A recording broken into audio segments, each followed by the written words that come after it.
Missieri ġie rilaxxat mill-isptar Mater Dei bis-sintomi tal-COVID-19 u minħabba din id-deċiżjoni għandu jerfa' ir-responsabbilità. Sostna dan Charles Kauki ibn Michael Kauki, raġel ta' 89 sena mill-Isla li tilef ħajtu fis-sija bikrin ta' 3 filgħodu biex imbagħad sussekwentament l-swab test li sarlu irriżulta fil-pożittiv. Ibn it-13 il-fatalità tal-virus f'pajjiżna spjega ma' Net News li waqt li missieru kien ilu ġimgħa d-dar fi kwarantina wara kellu kuntatt ma' xi ħadd li ttestja pożittiv għall-virus huwa sfortunatament sofra minn attakk ta' puplesija. Mal-wasla tiegħu l-isptar sarlu swab test li rriżulta fin-negattiv.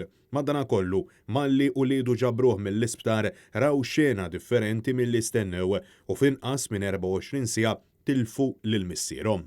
It-tnejn fl-10 ta' filgħodu missieri kellu s-sintomi. Trej 7:15 ta' filgħaxija missier intilef mis-sieħa. Ma baqax jikkomunika. Taħħadnieh l-emerġenza, l-ambulanza, taħħadnieh fil-cubicle f'nofs il-lejl 23 minuta miet. Dik l-istorja kollha.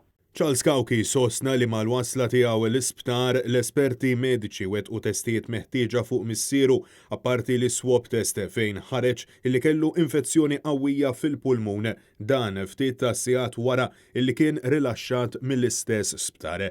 Kauki li preżentament qiegħed kwarantina flimkien mal-mara tiegħu illi qed tistenna tarbija saħaq illi insab iddispjaċut dwar il-fatt illi missieru kellu jmut b'dan il-mod u anke fuq kif kellu jsir jaf illi huwa seta' kien ta' periklu għal ħaddieħor.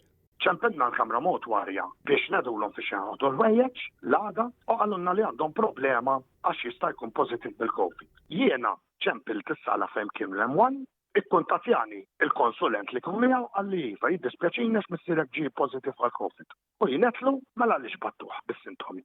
Għalli bis-sintomi għatlu iva missieri beda jisfa.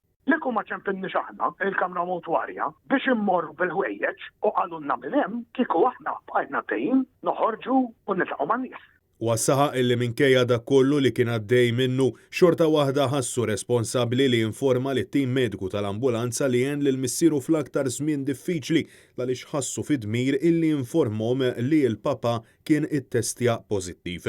Charles Kauki esprima r-ringrazzjamenti tiegħu wkoll għall-infermiera partikulari illi għenet lil missieru wara li tħalla f'kuridur bejn ħajja u mewt għal aktar minn siegħa qalb pazjenti oħra. ċempilt jiena l-ambulanzi biex ngħidilhom li min ġie għall-missieri li kien positive. X'joħdu action għax daw se jiltaqgħu ma' pazjenti oħra u mal-familjari tagħhom. Din weġa lija li tara l-missierek imut b'dak il-mod mhux dinjetus, qed imut ġo kurutur u li ma sibx nerz bruħ tajba li daħal ġewwa u kellem lit-tabib u daħluh fil-cubicle, missieri kien imut ġo area fejn hemm in-nies. Hemm pazjenti oħra. U qal illi kien ilu 3 ijiem jipprepara sabiex lil missieru jkun jista' jakkomodah b'dak kollu li kellu bżonn b'tamir varju bħal siġġu tar-roti u anke kien qabad kerer sabiex tieħu ħsiebu f'kull ma kien jeħtieġ wara l-attakki li sofra ftit tal-jiem qabel. Madankollu ma stenniex illi t-tarbija li qed jistenna kienet ser titlef lil nannuha fi ftit ta' sigħat wara illi reġa' ħaddan lil missieru bejn dirgħajh.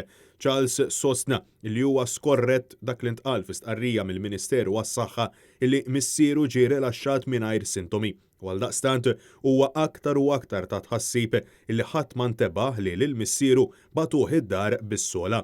Għalhekk ibn Michael Kauki insista illi għandha ssir ġustizzja ma' missieru.